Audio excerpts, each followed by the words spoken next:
नमस्कार किसान भाइयों, स्वागत है आपका आपके अपने कार्यक्रम कृषि दर्शन में। हम एक नए अंक के साथ आपके सामने फिर उपस्थित हैं और आपसे रूबरू करने के लिए हमने एक अच्छे विषय का चयन किया है। विषय है मौसम का। जी हाँ, मौसम सुहाना होता है तो सब काम करने में अच्छा लगता है। और भारत का जो मानसून है वो बहुत कीमती होता है। क्यों? क्योंकि जो भारतीय कृषि पद्धति है वो काहे पर आधारित है? मानसून पर ही आधारित है। तो जब अगर मानसून अच्छा होगा तो डेफिनेटली है कि हमारा फसल उत्पादन भी बहुत अच्छा होगा। और एक लंबी खींच के बाद अब मानसून जो है वो झमाझम बरसे हैं। बादलों ने अपनी पूरी तबीयत से पूरी धरा को तरबतर कर दिया है। तो मौसम कैसा होगा? समसामयिक मौसम परिस्थितियों की जानकारी के लिए हमने अपने स्टूडियो में आमंत्रित किया है डॉक्टर जीडी मिश्रा को। मौसम वैज्ञानिक है मौसम विज्ञान केंद्र भोपाल में। बहुत बहुत स्वागत है सर आपका। नमस्कार। नमस्कार मित्रों, मेरे प्रदेश के दर्शकों। और मैं रानी जी ने जो बहुत अच्छी बात कही कि इस प्रदेश की जो धारा है, हमारी जो भूतल है और वर्षा पे आधारित है, और 70% जो खेती जो है वर्षा पे आधारित है। और खासकर हम जो जिसका नाम मध्य प्रदेश है, हम भारत के मध्य में स्थित हैं। और चूंकि मध्य प्रदेश में जमीनी रकबा भारत में सबसे अधिक है, 52 जिले हैं। कृषि का हमको कई बार कितना कर्मण अवार्ड मिल चुका, कृषि प्रधान राज्य है हमारा। और इसमें चूंकि मानसून चूंकि सेंटर में है, इसलिए अरब सागर और बंगाल की खाड़ी से यहाँ दोनों जो हैं हमको वर्षा करवाते हैं। और ज़्यादातर वर्षा बंगाल की खाड़ी से ही होती है प्रदेश बिल्कुल, में। आपने ठीक कहा कि हमारा जो मध्य भारत है वो बारिश में पूरा भीग जाता है। लेकिन मिश्रा जी, आप ये बताएं कि ओवरऑल मानसून कैसा रहेगा इस बार का? क्योंकि एक लंबी खींच के बाद मानसून देर से आया है। देखिए, जून में बहुत अच्छी वर्षा हुई इस प्रदेश में। थोड़ा सा जुलाई ने हमको निराश किया। और जो किसान बोनी नहीं कर पाए या पानी नहीं मिलने से, कुछ जगह जहाँ कम वर्षा हुई खासकर जुलाई में, तो सोयाबीन धान या जो फसल नहीं ले पाए थे। लेकिन अगस्त में बहुत अच्छी वर्षा प्रदेश में हुई है। और जो किसान छूट गए थे या जिनके पास पानी का साधन नहीं था, मुझे लगता है कि उन्होंने बोनी कर ली है। और ऐसा भी हो सकता है कि कुछ किसानों ने बोनी ना की हो। तो चूंकि अब देखिए अगस्त पूरा बहुत अच्छा वर्षा है हमारा, और प्रदेश में लगभग हम सामान्य की ओर हैं। और हम करीब सारे जिले लगभग प्रदेश में, अगर मंदसौर को थोड़ा सा नॉर्मल के आसपास है, बाकी सारे जिले 52 जिले में हम लबालब भरे हुए हैं। और हम 10% से ऊपर हमारा औसत है प्रदेश का। जी हाँ, बिल्कुल। अब तो नदियां भी जो हैं वो खतरे के निशान के करीब करीब पहुंचने लगी हैं और तालाब भी हमारे भरपूर हो गए हैं। तो डॉक्टर साहब, मेघदूत ऐप आपके मौसम विभाग का है, ये क्या है? इसे कैसे हमारे किसान भाई जुड़ सकते हैं, इसके बारे में जानकारी देखिए, सिर्फ किसानों के लिए मेघदूत ऐप बनाया गया है। और हर किसान उसे प्ले स्टोर से डाउनलोड करके उसमें 3-3 घंटे की स्थिति, कौन सी फसलें होंगी, किस फसल में कितना पानी देना है, कौन बीज होगा, बीज का उपचार कैसे करें, कीड़े लगने पर दवाई। तो हम मौसम विभाग क्या कर रहा है कि हम वर्षा की जानकारी, तापमान, आर्द्रता, सारी जानकारियों के साथ साथ हम कृषि के जो दोनों हमारे विश्वविद्यालय हैं मध्य प्रदेश के, ग्वालियर और जबलपुर, वहाँ के एक्सपर्ट और कृषि विज्ञान केंद्र के लोग और AMFU है, तो सारे एक्सपर्ट से हम मिल के मध्य प्रदेश में जितनी फसलें बोई जाती हैं, तरह तरह की, कहीं अफीम है तो धान है, गेहूँ है, चावल है, तो सबके हिसाब से ब्लॉकवार हमारे हम उसमें जानकारियाँ देते हैं। अलग अलग एरिया के हिसाब से एक्सपर्ट की हम सलाह लेते हैं। फिर एक हम एडवाइजरी मंगलवार और शुक्रवार को हम जारी करते हैं हमारी वेबसाइट में। और उससे अगर किसान सलाह लेंगे, उसको देखेंगे तो बहुत ज़्यादा लाभान्वित होगा। और ये ऐप जरूर डाउनलोड करें, इसमें सारी जानकारी मौसम की और कैसी फसलों की सब कुछ मिलेगा आपको। तो मेरा निवेदन यही कि जरूर मेघदूत ऐप को आप डाउनलोड करें किसान बिल्कुल। तो हमारे किसान भाई मेघदूत ऐप का फायदा उठाएं, उससे जुड़ें और उसकी जानकारियों को अपनी फसल उत्पादन में सहायक बना लें। डॉक्टर साहब, चर्चा के दौरान बात हो रही थी ब्लॉक लेवल पूर्वानुमान का, इसके बारे में थोड़ा बताएं। देखिए, मध्य प्रदेश बहुत बड़ा राज्य है, करीब 373 ब्लॉक हैं प्रदेश में। और अभी तक हम जिले का पूर्वानुमान करते थे, तो कई बार उसमें थोड़ा सा गलती होने की संभावना या पहुंच के बाहर हो जाता था लोगों से। और नई तकनीकी आ गई है, बहुत अच्छे अच्छे प्रयोग हुए हैं। सैटेलाइट है, डॉपलर वेदर रडार भोपाल में लगा हुआ है। जी जी।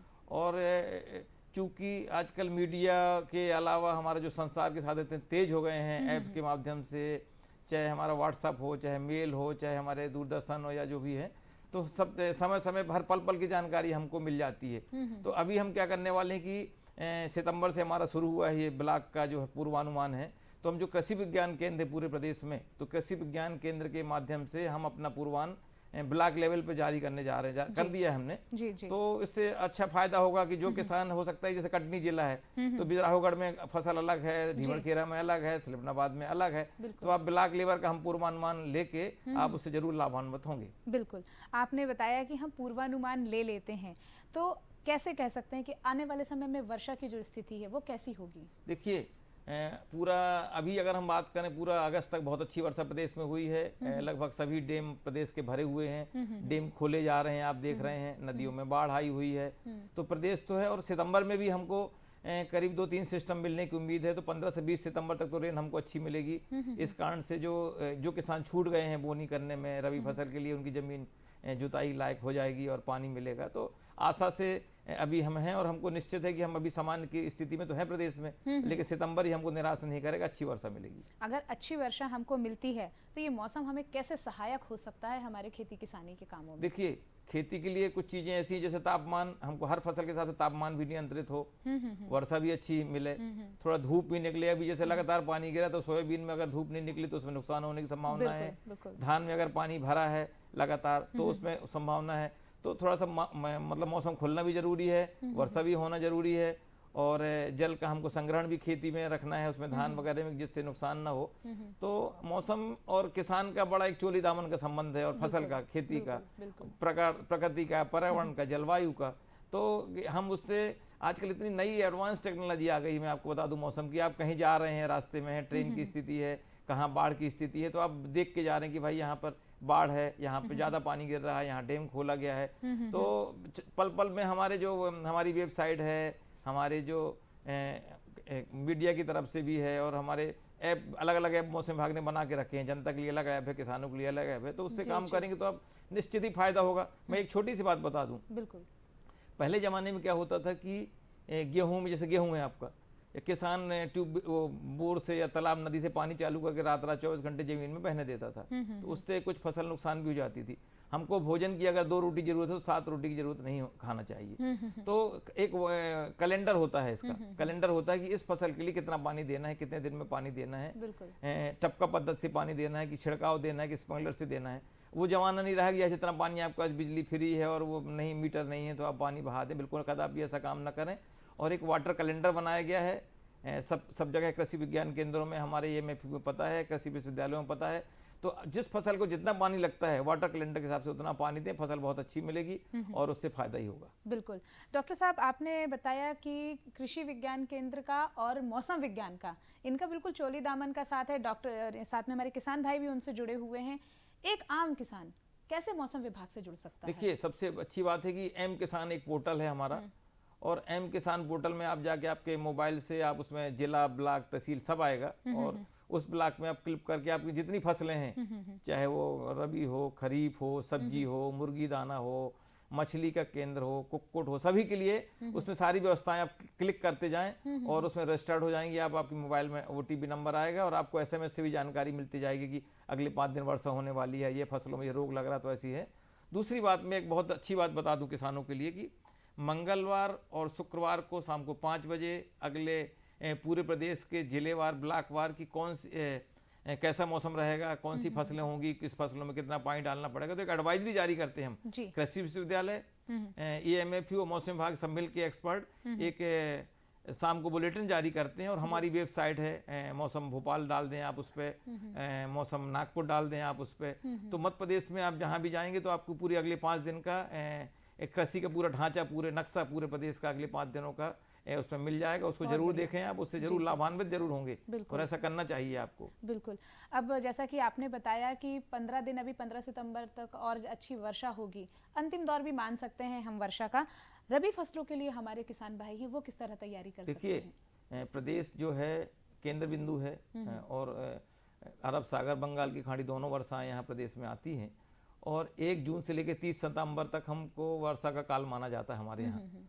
और वर्षा के काल में या अंतिम अवस्था में पानी की बहुत जरूरत पड़ती है, जिनकी धान की फसलें पक रही हैं या जिनको है। तो ये जो पानी आएगा, इसमें आप थोड़ा सा जो रबी की फसल के लिए जिनके पास व्यवस्था नहीं है या नहीं बोनी कर पाए तो उसको रख लें, उसको भर के रख लें, और पानी मिलेगा, जमीन जितनी आएगी तभी तो आप बो पाएंगे। तो इस पानी, जो थोड़ा सा पानी लास्ट में कम मिलता है लेकिन पानी जरूर मिलेगा।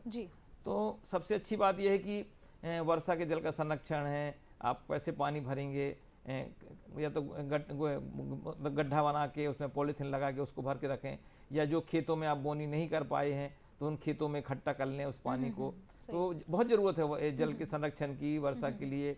ज़मीन के अंदर आपका पानी ज़्यादातर नदी तालाबों से बाहर न बहे, ऐसी कुछ व्यवस्था करेंगे तो हमारे पर्यावरण, कृषि, वानिकी, वृक्षारोपण सब के लिए बहुत फ़ायदा होगा।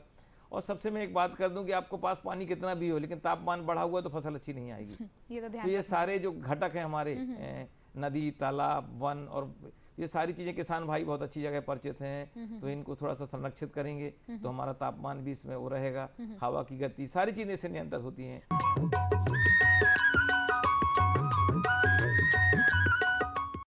अरे भाई, सुना नहीं क्या? केसीसी ने किसानों का जिंदगी बदल दिया है। देश के छोटे किसान 1,60,000 तक का कर्ज बिना किसी गारंटी को ले पाएंगे। ब्याज खोरों से भी पीछा छुटा। मैं तो जैविक खेती का पूरा सामान मंगा लिया, केसीसी का भी कोई दबाव नहीं है। ब्याज चुकाने के लिए पूरा 1 साल मिलता है।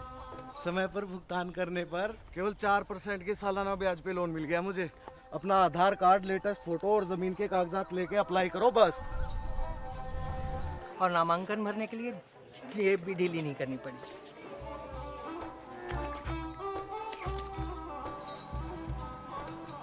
चाचा, उधार चुकाने के 24 घंटे के बाद उतने ही पैसे वापस निकाल सकते हैं।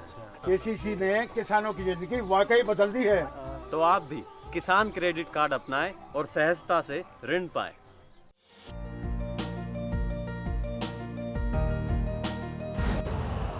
यूरिया का स्वदेशी उत्पादन 70 लाख टन बढ़ाने के लिए 6 उर्वरक संयंत्रों का उद्धार किया जा रहा है। FCIL के गोरखपुर, सिंदरी, तलचर और रामागुंडम संयंत्र, HFCL की बरौनी इकाई और BVFCL की नामरू फोर्थ।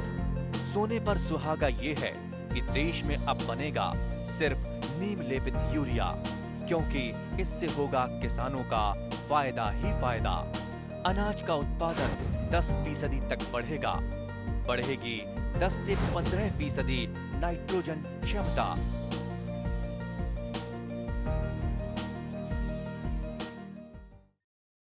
अभी आपने जैसे कि कई घटक बताए, वन बताए, धरा बताई, पर्यावरण बताया, तापमान बताया, कैसे इसको आप सलाह देना चाहेंगे कि हमारे किसान भाई कैसे सामंजस्य बिठाएं अपने खेत के लिए और फसल के लिए? देखिए, लोगों के पास जो किसानी रकबा वैसे भी कम है, परिवार बड़े हो गए हैं, बंटवारा हो गए हैं, छोटा छोटा है इनके पास, लेकिन थोड़ा सा जितना हो सके कि जो फसलें लगाने के बाद मेड़ में जो पौधे लगाए जा सकते हैं उनमें वृक्षारोपण जरूर करें। या जो ऐसी कुछ जमीन होती है आपकी पड़ती है जो एकदम आपके काम की नहीं है, वो जमीन को आप कैसे उपजाऊ बना सकते हैं, या वहाँ वृक्षारोपण करेंगे तो मिट्टी इकट्ठी होगी और उससे तापमान भी नियंत्रित होगा, और जो पानी जमीन के अंदर जाएगा आपका, और छोटे छोटे बलराम तालाब योजना गवर्नमेंट ने बना रखी है, उसमें भी अनुदान देती है, वो पानी जमीन के अंदर जाएगा तो आपका जो वाटर लेवल है जो बहुत गिर गया है तो वाटर लेवल भी बढ़ जाएगा। तो किसान भाइयों को अच्छी तरह पता है कि जल का संरक्षण कैसे करें। मत पैसा किसान इतना जागरूक है, इतना होशियार है कि उनको बहुत छोटी छोटी सलाहों की जरूरत नहीं है। वर्षा का जल का कैसे संरक्षण करें, जमीन के अंदर कैसे पानी जाने दें, ये बहुत भली भांति जानता है और कर भी रहे होंगे और करना भी चाहिए। और इससे आपके जो आने वाली जनरेशन है, पीढ़ी है, बच्चे हैं, समाज है, इन सबको भी एक ताकत मिलती है, उनको एक वो मिलती है। इसलिए बहुत जरूरी है हमारे पर्यावरण के प्रति जागरूक होना। बिल्कुल, आपने पर्यावरण की बात की है और जागरूकता की बात की है। मौसम विभाग क्या योजनाएं बना रहा है आने वाले मौसम के लिए? देखिए, पहले और आज के ज़माने में बहुत अंतर आ गया है। अब आप भोपाल में एक डॉपलर वेदर रडार लगा है जो कि 500 किलोमीटर पूरा गतिविधियों में नजर रखे हुए है जी हैं। और एक हमारा अगर आप सैटेलाइट है, कल्पना सैटेलाइट चित्र उपग्रह के द्वारा हमारी वेबसाइट एकदम खुली हुई है, IMD भोपाल imd.gov.in में डालेंगे। अगला 3 घंटे का मौसम कैसा रहेगा, अगला 24 घंटे का मौसम कैसा होगा, 4 महीने का पूर्वानुमान कैसा होगा, सैटेलाइट अगर आप पिक्चर खोल लेंगे सीधे IMD भोपाल ही डाल के तो उसमें पता चल जाएगा कि कहाँ घने बादल हैं, कहाँ रेन हो रही है और कहाँ रेन होने वाली है। और हमारे मौसम विभाग की बता दूं कि 24 घंटे जो फोन नंबर हैं 0755 लिख लें सब लोग, 0755 255 1496, 255 2496, 2550345। किसान भाई इसमें कभी भी 24 घंटे कॉल कर सकते हैं। हमारे व्हाट्सएप के ग्रुप बने हुए हैं, हम उनमें जोड़ देंगे। और हम मीडिया को, सभी समाचार पत्रों को, हमारे दूरदर्शन को हम डेली सब एडवाइजरी भेजते हैं। हमारी वेबसाइट में पल पल की जानकारी की, अगले 2 दिनों में मौसम कैसा रहेगा, 3 घंटे में कैसा रहेगा, अगले 5 दिन में किस जिले में कहाँ भारी वर्षा होने वाली है, कम, वो सब हमारी वेबसाइट जरूर देखें भोपाल की। और हम हर घंटे अपडेट करते हैं।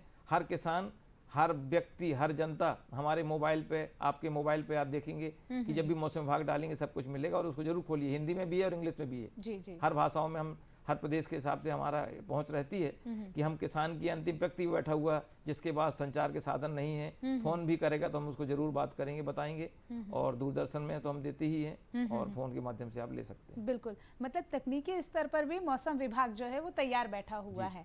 अगर हम बात करें कि आप मौसम विभाग में पदस्थ हैं, पूरा काम देख रहे हैं, इस कोरोना काल में ये मौसम का इस पे कैसे क्या असर पड़ेगा, इसके बारे में कुछ बताएं। देखिए, चूंकि कोरोना काल एक बहुत बड़ी महामारी है पूरे विश्व में, और हम लोग तो खैर चूंकि 24 घंटे हमारे एयरपोर्ट में लोग बैठे हैं, हम तो भाग नहीं सकते थे जवाबदारी से, और आपदा प्रबंधन में हम लगे हुए हैं। चाहे वो गर्मी का दिन हो, लू के चलने का प्रकोप हो, चाहे ठंड में तापमान गिरावट हो, चाहे ज्यादा वर्षा की चिंता, हमको तो 24 घंटे काम करना पड़ता है, चाहे कैसा भी संकट हो। बस सबसे अच्छी बात है कि बचाव ही सबसे अच्छा साधन है। हम हाथ को दिन भर सैनिटाइजर से साफ करते रहें, मास्क लगाएं। परिवार के साथ जब आप घर से, ऑफिस से हम लौटते हैं या बाहर से आते हैं तो थोड़ा सा साफ सफाई, गर्म पानी का ध्यान रखें, थोड़ा सा दूरी बना के रखें, और कोशिश ये करें कि लोगों से 1 से 2 मीटर की दूरी पर रखें, मास्क लगाएं। और कोरोना काल तो तकलीफदायक है, लेकिन हम चूँकि हमको फसल भी जाना है, खेती भी करना है, हमको सारी जानकारी भी लेना है, तो बचाव करके भी हम अपने किसानों के लिए तो कोई दिक्कत नहीं, अपने खेत में जाएं और अपना हिसाब से काम करें और अपना बुआई जो करें, क्योंकि आप तो अन्नदाता हैं और आपको पूरे विश्व को भरण पोषण आपके उससे होना है। तो आपकी तो बहुत बड़ी जिम्मेदारी इस देश के लिए है कि आपके भरण पोषण से ही सारी दुनिया का पेट भरना चलना है। तो जरूर अच्छा काम करें और कोरोना से जरूर बचें। इतनी भारत सरकार है, मोदी जी हैं, आप देखिए हर पल पल में, और हमारे जो ऐप हैं सावधानी बरतने की सलाह देते हैं, तो जरूर करें उस पर। बिल्कुल, हमारी जो सरकार है वो किसानों के साथ है, और मौसम विभाग जो है वो पूरी मुस्तैदी से काम कर रहा है। मौसम वैज्ञानिक होने के नाते हमारे किसान भाइयों को आप क्या सलाह देना चाहते हैं? देखिए, आधुनिक तकनीक का ज़माना है, आजकल तकनीक का उपयोग करें, हमारी सलाह जरूर माने। और सबसे अच्छी बात कि नए नए उपकरण आ गए हैं, आप नए नए उपकरणों का उपयोग करते हैं। पहले जिस फसल के लिए जो पानी लगता था, आज पानी की उपलब्धता कम है हमारे पास, और लेकिन नई तकनीक में उस कम पानी से भी अच्छी फसल उपजाई जा सकती है। तो ये सारी तकनीकों पे है। हमारे कृषि विज्ञान केंद्र, AMFU, मौसम विज्ञान विभाग, कृषि कॉलेज सब मिल के नई नई तकनीकों की जानकारी आपको देते हैं। फसल कहाँ बोना है, कहाँ पे ज़्यादा रेट चल रहा है, एक मौसम का एक चैनल भी आप देखेंगे तो उससे भी जानकारी ले सकते हैं। तो मौसम विभाग तो हमेशा सतत, और प्रदेश सरकार, भारत सरकार मिलके हम किसानों से कंधे से कंधा मिला के चलते हैं, और छोटा से छोटा किसान हमसे संपर्क करके हमारी जानकारियां और अपनी फसल के लिए सलाह ले सकता है। और तकनीकी व्हाट्सएप में, आपकी न्यूज़ में सब कुछ देख देख के आप उसे ज़रूर कर सकते हैं। कई बार मुझे बड़ा खुशी होती है कि जब किसान कई बार रात को फ़ोन करता है कि साहब ये मेरी फसल खेतों में खुली पड़ी हुई है, तो क्या होने वाला है सिस्टम। तो हमने कहा भाई 10 बजे के बाद वर्षा की बहुत अच्छी संभावना है, या जो भी जो मेरी किसानों से बात होती है, तो आप चाहें तो उसको समेट के अंदर रख लें। कई बार ऐसा होता है कि पकी फसल खड़ी है आपके खेतों में, आप उसको उठा के नहीं रख पाते हैं, और बारिश हो जाती है, तो हम किसानों को भी सलाह देते हैं भाई सिस्टम आ रहा है, आप उससे बचा के रख लें या कोई ढक के व्यवस्था कर लें। तो ये भी हमारे यहाँ लोग ऐसे फोन आते हैं। कई बार लोग ऐसा कहते हैं साहब मैं बड़ा लेंटर डाल रहा हूँ मकान का, और 2 घंटे बाद क्या होने वाली स्थिति है। तो डॉप्लर वेदर रडार जैसे बॉडी को स्कैन करते हैं आप, वैसे हमारा रडार पूरे वायुमंडल को स्कैन करता है और बता देता है भाई यहाँ जम के पानी गिरने वाला है, हैवी गिरने वाला है, तो आप अभी लेंटर न डालें या 2 दिन बाद न डालें। शादी विवाह है, पंडाल लगाना, तो सारे लोग हमसे सलाह लेते हैं। किसान भाई भी लेते हैं, किसान भाई अपनी व्यक्तिगत चीजें भी पूछ लेते हैं। बिल्कुल। और बोनी कर रहा हूँ तो मैं उसमें आज बोनी करूँ नहीं, या मैं मुझे दवाई का छिड़काव करना है तो कितने घंटे वर्षा नहीं होगी, क्योंकि हम दवाई हमारी नुकसान ना हो जाए। या कहते हैं कि साहब मैं पानी लगा रहा हूँ आज, ऐसा तो नहीं कि आपको पानी गिरने वाला है। तो ये सारी चीजें किसानों के ऐसे क्वेश्चन हमारे पास आते हैं, और उसका हम कोशिश करते हैं कि हम उनका समाधान कर सकें और उनको हमारे प्रदेश के किसानों को लाभान्वित हो सके। बिल्कुल, बहुत दिलचस्प जो काम है वो है मौसम विभाग का, और वो बहुत अच्छे तरीके से अपना काम कर रहा है। जिस तरीके से आपने बताया है, पूरे जवाबदारी के साथ आप अपना काम कर रहे हैं। आप हमारे स्टूडियो में आपने मौसम की इतनी अच्छी जानकारी हमारे किसान भाइयों के साथ साझा की, आपका बहुत बहुत धन्यवाद। नमस्कार सभी दर्शकों का, मेरे मध्य प्रदेश के प्यारे किसानों का और सभी जनता का धन्यवाद। जी किसान भाइयों, आपने इतनी अच्छी जानकारी सुनी। कृषि दर्शन आपके लिए हमेशा नई जानकारियों के साथ उपस्थित होता रहेगा। आप इसी तरह हमारे साथ बने रहिए। फिलहाल आप देखिए खबरें खेती की, और हमें दीजिए अनुमति, स्वीकार कीजिए हमारा नमस्कार।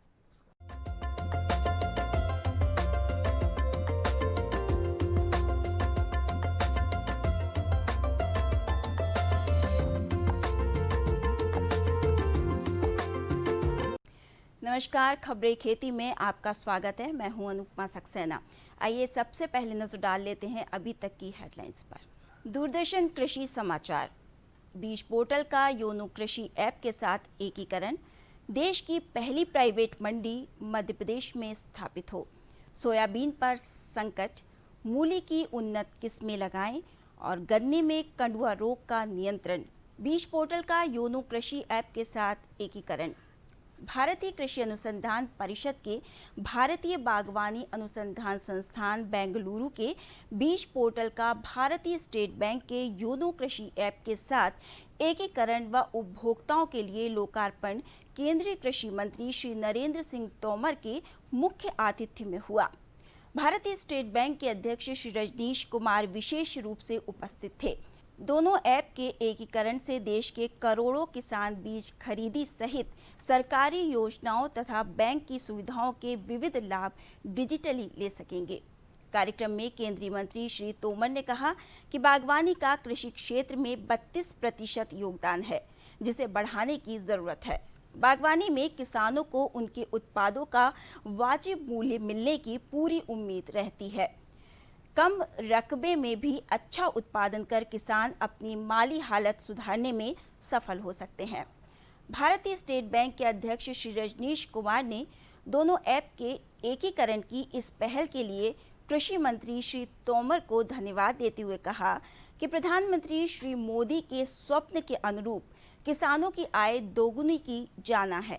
हर तरह से डिजिटलाइजेशन करना है। इस दिशा में ये एक बड़ी पहल है। योनो कृषि ऐप हिंदी व अंग्रेजी के अलावा 10 क्षेत्रीय भाषाओं में भी उपलब्ध है, जिसमें कृषि मंडी व कृषि मित्र सहित कई सुविधाएं उपलब्ध हैं। बैंक के लाखों किसान ग्राहक हैं। इनके अलावा भी देश के किसान घर बैठे इन सुविधाओं का लाभ ले सकते हैं। देश की पहली प्राइवेट मंडी मध्य प्रदेश में स्थापित हो। मध्य प्रदेश के मुख्यमंत्री श्री शिवराज सिंह चौहान ने कहा है कि केंद्र सरकार द्वारा नया मंडी अधिनियम बनाए जाने के बाद देश में सबसे पहले निजी मंडी मध्य प्रदेश में स्थापित हो। इसके लिए प्रदेश में तैयार किए गए मध्य प्रदेश कृषि उपज मंडी अधिनियम संशोधन विधेयक 2020 के पारित होने के पश्चात उस पर तत्परता से अमल किया जाएगा। यह अधिनियम प्रदेश के किसानों एवं व्यापारियों दोनों के लिए लाभदायक होगा। मुख्यमंत्री मंत्रालय में उच्च स्तरीय बैठक में मध्य प्रदेश कृषि उपज मंडी अधिनियम विधेयक 2020 के प्रावधानों पर चर्चा कर रहे थे। मुख्यमंत्री ने कहा कि नए अधिनियम के अनुसार कोई भी व्यक्ति जो किसी बैंक या अन्य वित्तीय संस्था का डिफाल्टर ना हो तथा जिसके पास आवश्यक बुनियादी संरचना हो, private market yard, private market उपयार्ड तथा डायरेक्टर क्रय केंद्र स्थापित कर सकेगा। इसके लिए उसे शासन से लाइसेंस लेना होगा। मुख्यमंत्री ने बताया कि इस अधिनियम की एक विशेषता यह भी है कि व्यापारी को किसान की फसल खरीदने के बाद उसी दिन फसल का भुगतान करना होगा। कृषक को भुगतान के बाद ही व्यापारी कृषि उपज का परिवहन कर सकेगा। सोयाबीन पर संकट। मध्य प्रदेश के सोयाबीन किसानों पर फिर एक बार आफत आ गई है। सोचा कुछ और था और हो कुछ और गया। सोचा था फसल अच्छी स्थिति में है, लहला रही है, उत्पादन बेहतर होगा, परंतु आफत की बारिश वायरस ने सब कुछ बर्बाद कर दिया। राज्य की प्रमुख खरीफ फसल सोयाबीन पर अतिवृष्टि, अफलन एवं कीट रोग के कारण गंभीर संकट मंडरा रहा है। कृषि विभाग द्वारा प्राप्त प्रारंभिक जानकारी के मुताबिक राज्य में लगभग 5 से 7 लाख हेक्टेयर की फसल प्रभावित होने की संभावना है। इसके साथ ही मक्का एवं उड़द फसल को भी नुकसान हुआ है। मुख्यमंत्री स्वयं क्षेत्रों का दौरा कर फसल स्थिति का जायजा ले रहे हैं और मुआवजे का आश्वासन दे रहे हैं। अतिवर्षा की स्थिति में फसलों के खराब होने की आशंकाओं के मद्देनजर खराब फसलों के सर्वे का अभियान शुरू कर दिया गया है।